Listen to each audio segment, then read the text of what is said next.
В преддверии праздника состоялся митинг-концерт «Слава защитникам Отечества». Мероприятие организовано в поддержку участников специальной военной операции, мобилизованных, контрактников и добровольцев.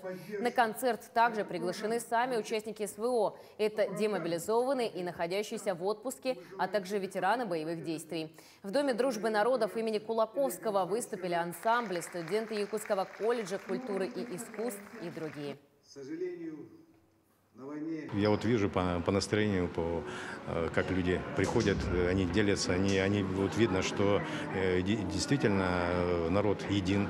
От себя хочу пожелать, что нашим воинам это мужество, стойкости и самое главное, чтобы не было материнских слез, чтобы все живыми, здоровыми вернулись домой. Сейчас прохожу реабилитацию, и во время реабилитации меня позвали на данное мероприятие. Эти моменты, они разгружают бойцов. В тех местах поддержка очень важна. Это помогает нашим бойцам прожить этот день и завтрашний день.